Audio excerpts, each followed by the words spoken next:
What is up, folks? This is Johnny Bnq coming at you with another episode of the Bnq and Goof show. Before we get started here today, I'm going to go ahead and ask you guys to hit the like and the subscribe button. That would be pretty cool. But anyway, moving on. As you guys know, the football season's over. No more Eagles for the rest of the season. I guess until the draft.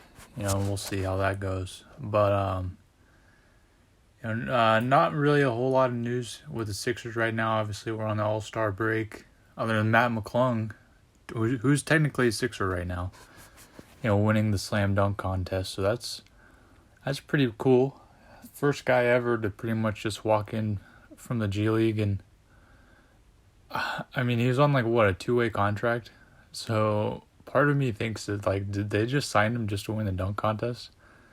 There's no way, right? There's no way they did that. It'd be pretty funny if they did. But so that's pretty cool. He's a 76ers legend now, more or less. I think they'll probably retire his jersey.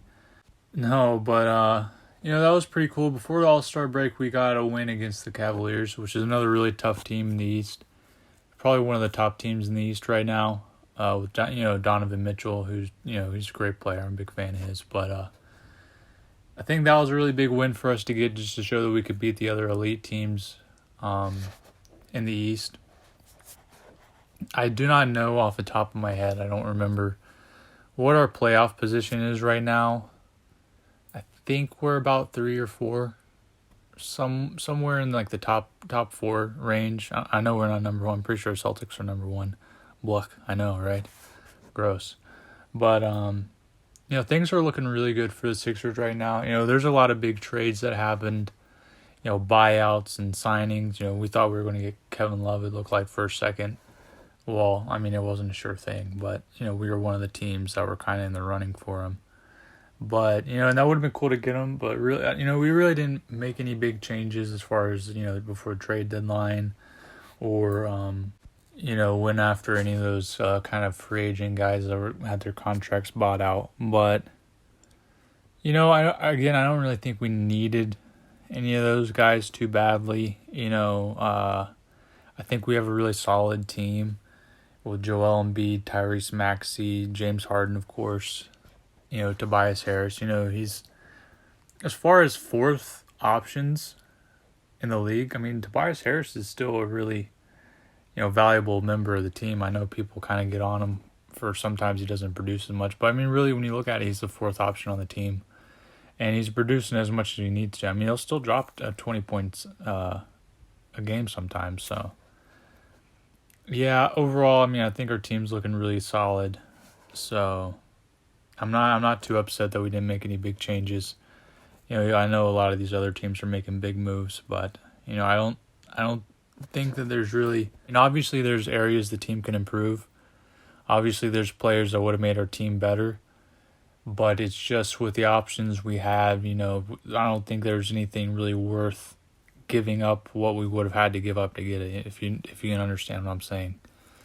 Obviously Kevin Durant and Kyrie Irving were, up for trades, but, there's really, as much as you'd want a Kevin Durant or a Kyrie Irving on your team, there's really nothing where we could get where we wouldn't have to give up one of our, big pieces, to add them. So, again, I think the Sixers are looking at a pretty healthy spot. I'm hoping that they're the fourth team in Philadelphia to go to a championship game this year. Hopefully the first one to win. So that's been tough. It's still tough to talk about the Eagles right now.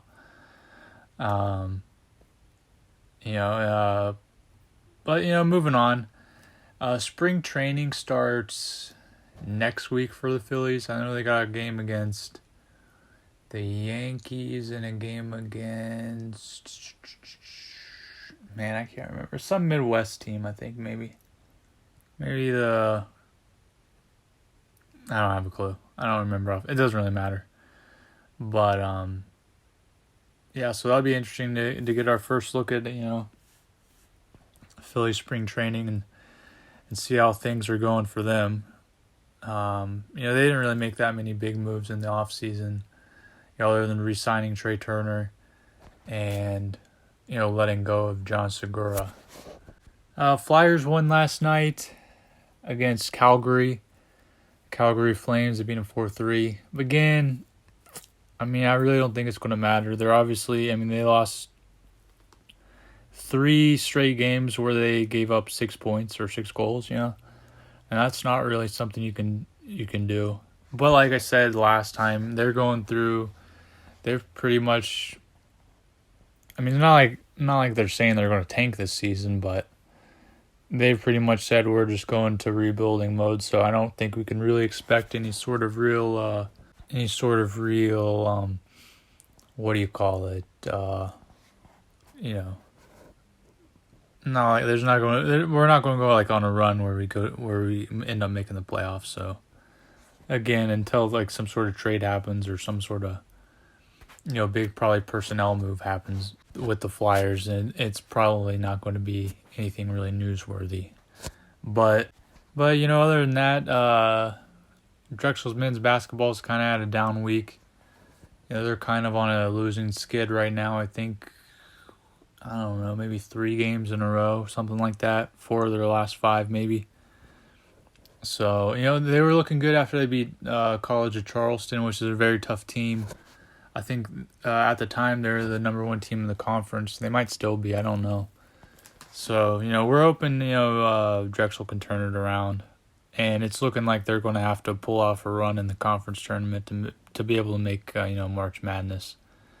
Make the national tournament or whatever. As far as women's basketball, they split this week, losing 1, winning 1. We hope that they can really get the momentum going at the end of the year. I don't know what their standing is in the conference, but I think that they're the best team in the conference. Despite that they've dropped a few here and there. I know they got the best player in the conference, and if you ask me, the best player in the country, Keishana Washington. So, we're looking forward to seeing them in postseason soon.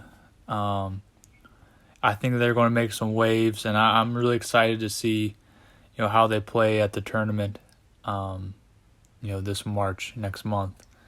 So, other Drexel news, I'm pretty sure wrestling's dual season is over. They're going into conference tournament next, I believe. If I remember correctly, I think they went like 2-2 or 3 or 1-2 in duels this past week. They had like a duel against American, Cleveland State, someone else, I think. I can't remember off the top of my head. I think they won the one against Cleveland State and lost against American. I'm pretty sure there was another duel, but I can't remember the who it was against or what exactly the result was. So, I haven't followed Drexel Wrestling that closely this year other than the results of the duels. So I don't know if there's anybody that we should be looking at that'll be a national qualifier at the end of the year. But, I guess we'll see what happens there. Drexel Lacrosse is just getting started.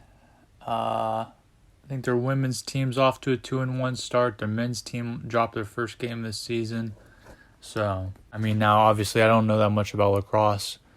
So, I don't really know how tough the teams they were playing are or how good.